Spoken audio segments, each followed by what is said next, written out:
Ayan, sa araw na to, ang content natin, ang ida-download natin sa video natin ay ang paggawa ng sinigang. So ang gagamitin lang natin, yung sampalok, yun po yung gagamitin natin pampaasim. At yung ating tilapia. So nakakapagod din. May iba naman ang ating ida-download sa ating content para may matutunan ng ating mga idol dyan. So ayan, yan yung mga pampaasim natin. Kung ano lang available sa kusina, ito lang po yung ihanda natin. So abangan natin.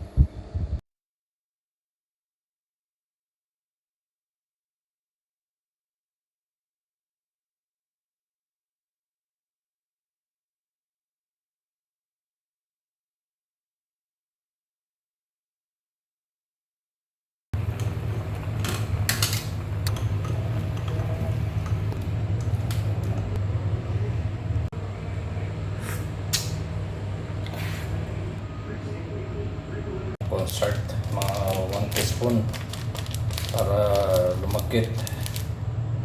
So ito yung pinaganahan natin ng sampalok ng sabaw, pinakatas. So ayan, malagkit na. Tuloy-tuloy lang yung halo hanggang sa mawala yung starch niya. Magigisa na tayo.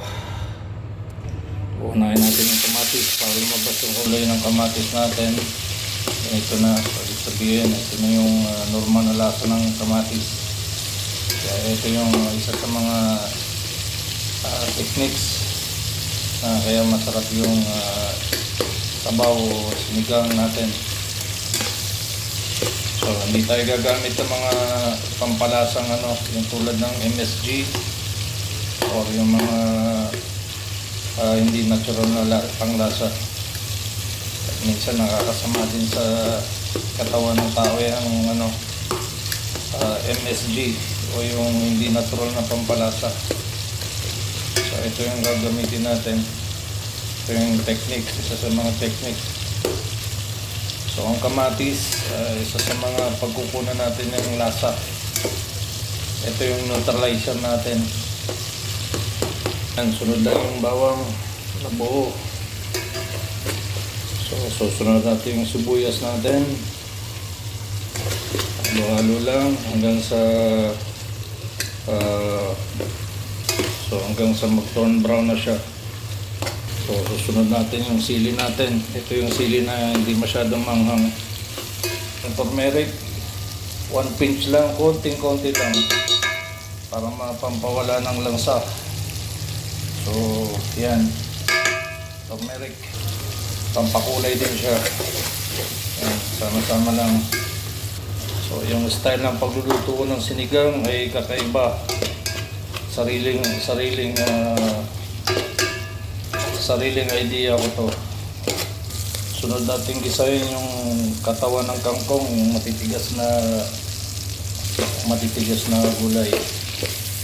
Yan. Halo-halo lang. Sunod gigisahin natin yung ating talong. So habang ginigisa natin yung gulay natin, sunod nyo na agad yung patis, mga 3 tablespoon. Yan. So halo-halo lang. Ang patis nga pala, isa sa mga techniques ng pagluluto ko. Dahil nga hindi ako gumagamit ng MSG. So yan, diyan ko kinukuha yung mga lasa na sekreto sa pagluluto kasi dapat may neutralizer. Kaya karamitan sa mga restaurant gumagamit sila ng maraming MSG na nakakasama sa katawan ng tao, lalo na sa buto. Nakakasama din sa mga may edad na. Karamitan tinitrigger yan sa mga buto ng mga may edad na. So ito yung technique lang. So kamatis hindi nawawala sa pagluluto ko yan dahil dyan ko kinukuha yung lasa. At syempre yung iba nating sangkap like yung bawang, sibuyas, kailangan lang talaga medyo may idea ka about sa pagluluto. Yun ang isa sa mga technique. Sunod na natin yung okra natin. Kangkuli natin lulutuin. Hindi gisayin yung daon ng kangkong. So, sunod na yung konting asin lang, mga 1 spoon. Ayan. So, halo-halo lang. So, isa nga pala na hindi ako gumagamit ng pampaasim na commercial dahil hindi rin siya natural. May mga sangkap din siya na MSG. So, kaya hindi ako gumagamit noon. So, pag ganito na, susunod na natin yung ating sampalok extract na may cornstarch. So, ayan. Malapot na siya. Ayan. So, ayan na natin ng mga ilang minuto. Tatakpan natin, pakuluin. So, pakuloyin na natin ng konti na hindi naman maano yung mga gulay natin, malabsak. Ayan na, yung ating sinigang sa sampalok. May siding na chili seeds na may patis. Yan ang combination niya. At yan yung ating sets ng ating sinigang sa sampalok. Tara, kainin na natin. Tara idol, subukan na natin. Subo na natin. So isang subo pa idol.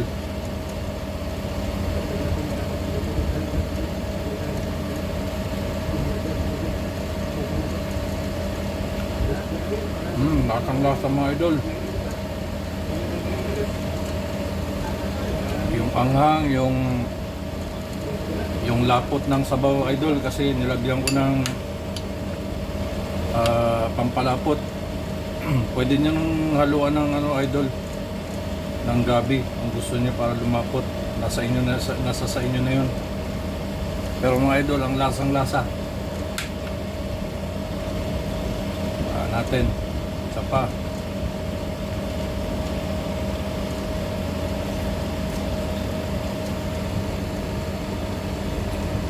Ang sarap. Lasang-lasa mo lahat. Yung sabaw, sobrang sarap ng sabaw. Yung asin dahil natural. At ang wala siyang MSG na ito yung natural na lasa talaga. Tapos ang anghang nagsama-sama na. Sobrang sarap mga idol.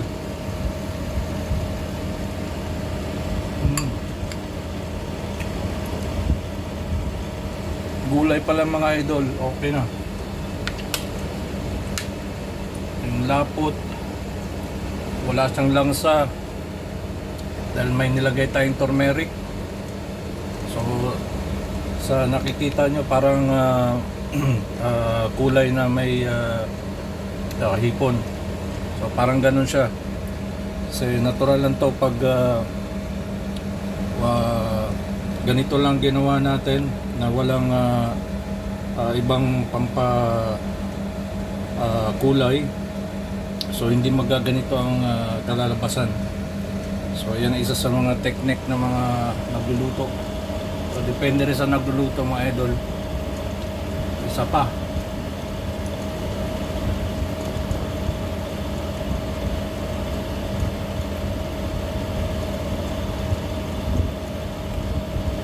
Sobrang sarap. Sobrang sarap. Mapalit-ulit ka.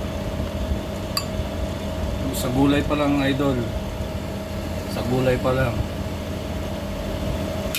Solve ka na. Ganyan lang.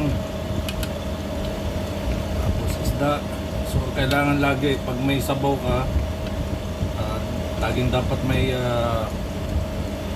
partner na isda or any kinds of dry dish. So wag lang puro sabaw.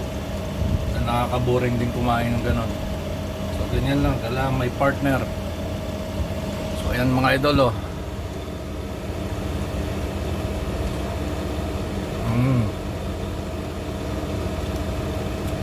yung lasa, yung anghang, yung starch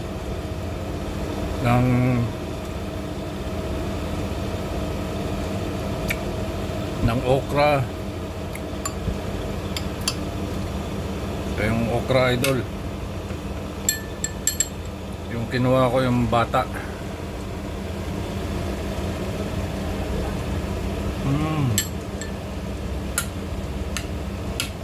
Sabarin mo ng kanin.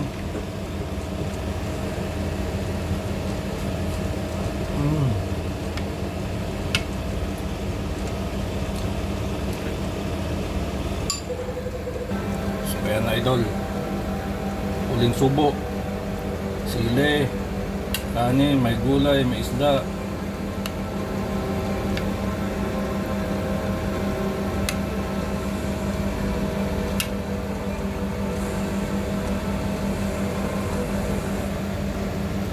So ayan, idol,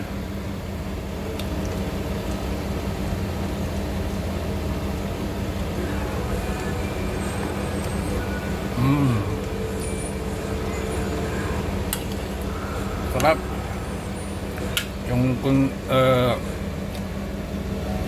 Yung texture ng sabaw, yung malapot siya, hindi naman malapot, okay lang siya sa kanin. Ayan, tapos gamitan pa ng rice na long grain. Talagang masarap, idol. Subukan nyo to, idol.